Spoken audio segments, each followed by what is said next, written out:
Assalamualaikum warahmatullahi wabarakatuh.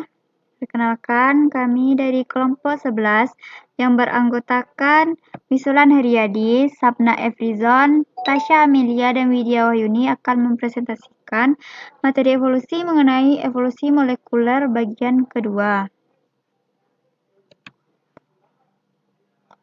Baiklah, untuk materi yang pertama itu terkait dengan asal mula terbentuknya sel. Nah, sel awal primitif terbentuk dari molekul-molekul biologis yang terpolimerasi. Nah, protein dan lipid berkumpul di sekeliling RNA dan DNA primitif sehingga membentuk suatu kantung yang membentuk struktur membran sel primitif. Nah, sel primitif terdiri atas materi genetik dan membran primitif yang berbentuk mirip seperti bakteri. Nah, keberadaan oksigen di atmosfer dapat mengubah kondisi planet bumi yang mengakibatkan perubahan pada perkembangan kemampuan respirasi dari organisme primitif. Nah, untuk materi yang kedua, itu asal mula metabolisme teori autotrof. Nah, sel primitif yang terbentuk pertama adalah sel yang bersifat autotrof, di mana teori ini mengatakan bahwa sel berkemampuan untuk mengikat CO2 dan menghasilkan materi organik untuk dimanfaatkan sendiri. Nah, teori ini juga mengungkapkan bahwa kehidupan masa lampau menggunakan senyawa besi untuk menghasilkan energi, yaitu perubahan FeS menjadi FeS2 oleh H2S yang dapat melepaskan energi dan menghasilkan atom H untuk mereduksi CO2 menjadi materi organik. Kemudian, materi yang ketiga yaitu evolusi sel prokariotik dan eukariotik.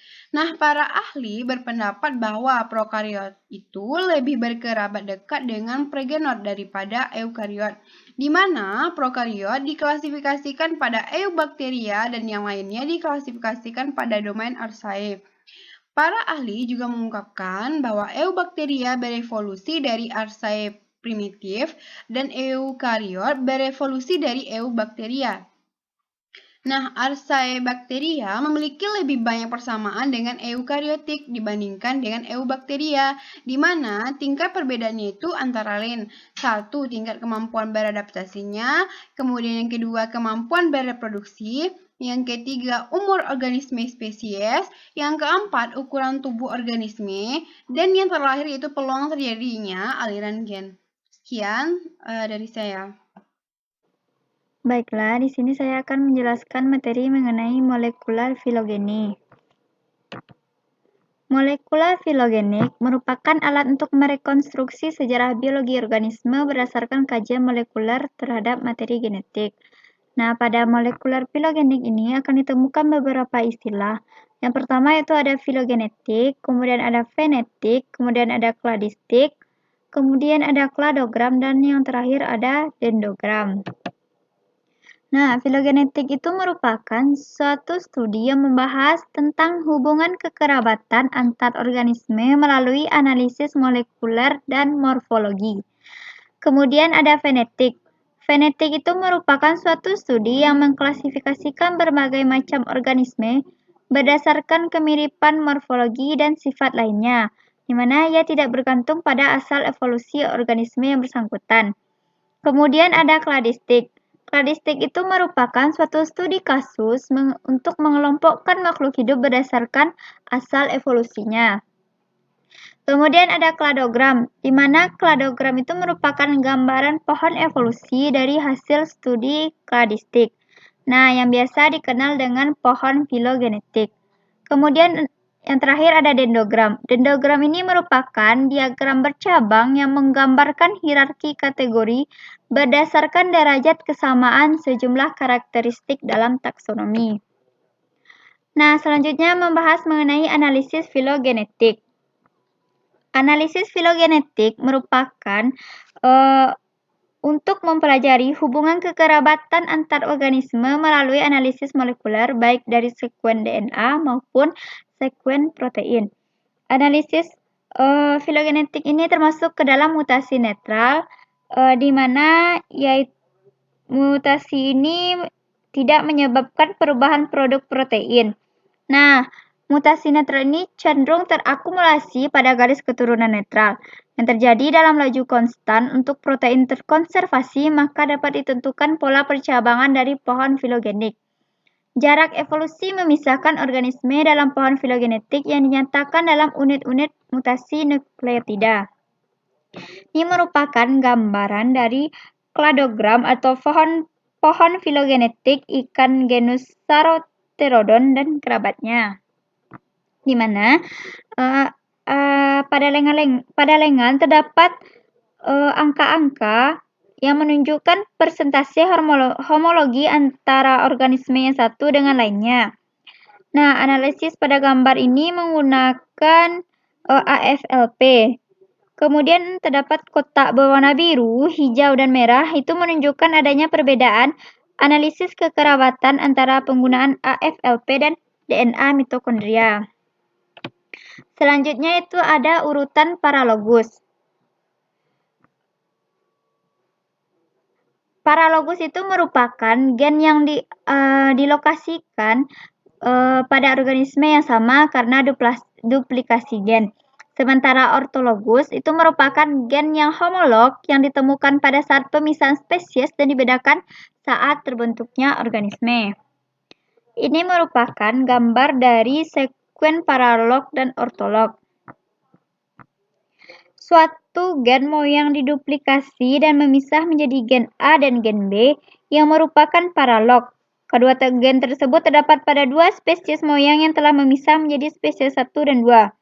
Nah, kedua spesies tersebut memiliki gen A dan B, yaitu A1 dan B1 ditujukan untuk spesies 1, sementara A2 dan B2 itu untuk spesies 2.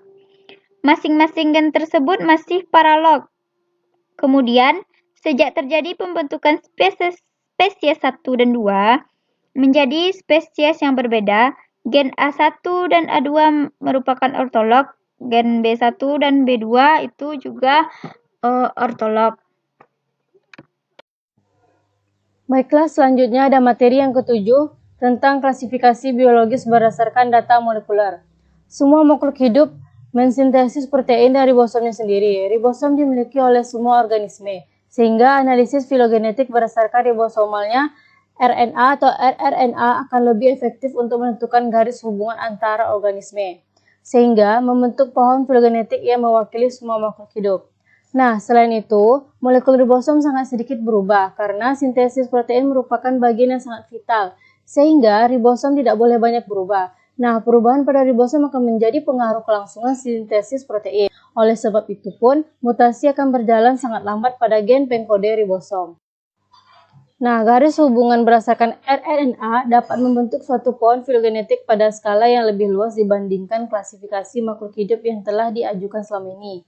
Pohon filogenetik yang disusun berdasarkan rRNA memisahkan kehidupan di bumi menjadi 3 dominan. Yang pertama itu ada Eubacteria atau bakteria sesungguhnya yang telah memiliki organel yang lengkap. Yang kedua itu ada Archaebakteri, bakteri purba. Dan yang ketiga itu ada Eukariot.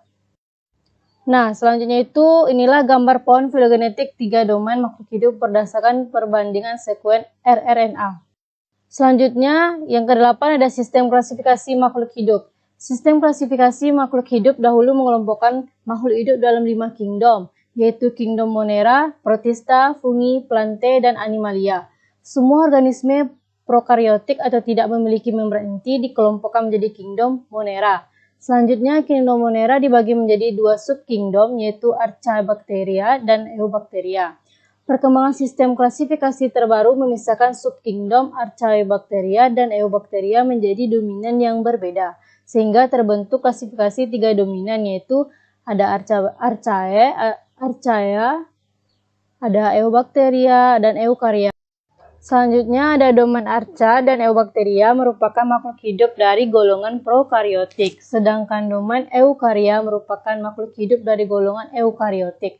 Domain Eukarya dibagi menjadi 6 kingdom. Yang pertama itu ada Animalia, yang kedua itu ada Plante, yang ketiga itu ada Fungi, yang keempat itu ada Archaeozoa, dan yang kelima itu ada Chromista, dan 6 itu ada Protozoa.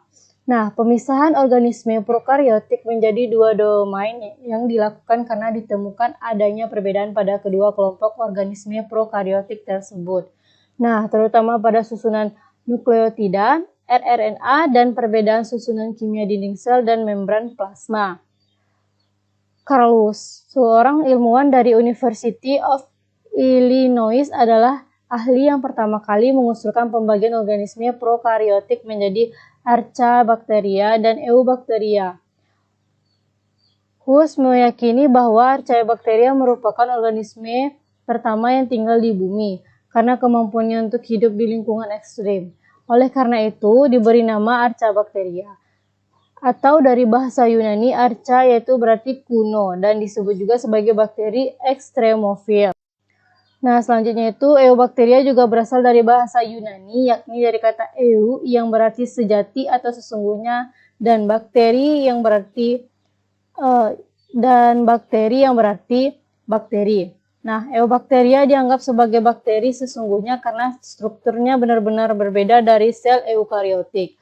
Archaebacteria masih memiliki beberapa kemiripan dengan sel eukariotik dan mempunyai ciri khas tersendiri yang memungkinkannya hidup pada lingkungan ekstrim. Selanjutnya, adapun jenis-jenis Archaebakteri secara umum dijelaskan sebagai berikut. Yang pertama itu ada halobakteri, yaitu kelompok archaea yang memiliki toleransi terhadap garam dan hidup pada NaCl di atas 5 m dan tidak dapat tumbuh di bawah NaCl 2,5 m. Memperoleh energi dari cahaya matahari dengan bantuan rhodopsin bakteri. Metanogen. Selanjutnya ada metanogen, yaitu kelompok archaea yang menghasilkan metana, bersifat anaerob, obligat, dan sangat sensitif terhadap oksigen. Kelompok metanogen ini mengubah air serta karbon dioksida menjadi metana. Nah, yang ketiga itu ada sulfolobus. Sulfolobus itu kelompok archaea yang hidup pada perairan geotermal dan tumbuh dengan baik pada pH optimum 2-3 dan suhu 7-80 derajat Celcius. Nah, archaea ini mengoksidasi sulfur menjadi asam sulfur. Selanjutnya yang ke-9 itu ada DNA purba. DNA purba adalah DNA yang diambil dari fosil sisa makhluk hidup yang telah punah, serta bagian tubuh makhluk hidup yang telah terawetkan. DNA yang telah diisolasi dari berbagai sampel berusia jutaan tahun umumnya segera mengalami kerusakan, sehingga proses identifikasi sulit dilakukan. Nah, DNA yang tertua telah ditemukan adalah DNA dari batuan amber. Amber ini adalah batuan polimer resin yang mengeras, berbentuk batuan tembus pandang dan telah berusia jutaan tahun. Nah, inilah gambarnya, yaitu laba-laba dalam batuan amber. Potongan amber terbesar pernah ditemukan berukuran tidak lebih dari 6 inci. Oleh karena itu, hewan raksasa seperti dinosaurus tidak pernah ditemukan dalam keadaan masih awet. Selanjutnya, adapun kasus selanjutnya yaitu mumi Ratu Hatshepsut, Mesir yang hilang. Hatshepsut adalah ratu Mesir pada abad ke kurang lebih 15 Masehi, namun setelah meninggal muminya menghilang. Pada tahun 1903 ditemukan sebuah mumi perempuan yang sangat besar di lembah Raja Mesir. Mumi tersebut dipindahkan ke Museum Mesir di Kairo pada tahun 2007. Pada tahun 1990, para ahli meneliti mumi perempuan tersebut. Ditemukannya kotak kayu yang berisi organ tubuh milik mumi yang diperkirakan Hatshepsut. Orang Mesir kuno percaya seluruh bagian tubuh penguasa yang telah meninggal adalah suci. Jadi hati dan organ lain yang dikeluarkan selama proses pengawetan mayat menjadi mumi disimpan. Kotak penyimpanan organ ditaruh dalam makam yang bersama. Yang ke-10 ada transfer gen horizontal. Aliran gen merupakan syarat terjadinya evolusi. Aliran gen terjadinya dengan adanya transfer gen. Transfer gen dibedakan menjadi dua, yaitu transfer gen vertikal dan horizontal. Transfer gen vertikal merupakan pewarisan materi genetik dari satu generasi kepada generasi berikutnya. Transfer gen vertikal dapat berupa transmisi gen yang terjadi melalui pembelahan sel dan berbagai cara reproduksi yang menghasilkan salinan utuh suatu genom secara seksual maupun aseksual. Transfer gen horizontal banyak diamati dalam dunia klinik. Kemampuan virulensi dan resistensi terhadap antibiotik adalah hal yang lazim dibawa melalui plasmid. Transfer gen horizontal dapat menjadi antara organisme dari spesies yang sama, seperti transfer plasmid pada E. coli atau melintasi batasan taksonomi, seperti pada transfer T plasmid dari bakteri menuju sel tanah. Selanjutnya ada transfer gen disebut ditentukan oleh kemampuan karir untuk melintasi batasan antar spesies. Virus, retrovirus, plasmid, dan transposon adalah agen yang lazim digunakan dalam transfer gen secara horizontal. Nah, sebagian besar gen pada bakteri telah berhasil diungkapkan sekuennya. Perhitungan yang dilakukan berdasarkan data tersebut mengungkapkan bahwa sekitar sampai 5-6% dari genom prokariot adalah transfer horizontal. Selanjutnya, salah satu contoh transfer gen horizontal pada hewan terkait dengan virogen tipe C yang terdapat pada babon dan keluarga kera dunia lama. Virogen tipe C awalnya ditemukan pada leluhur bangsa kera dunia lama sejak 30 juta tahun yang lalu. Terdapat berbagai masalah dalam transfer gen horizontal, namun terdapat pula bukti transfer gen horizontal yang cukup valid, yaitu pada genom mitokondria tumbuhan berbunga.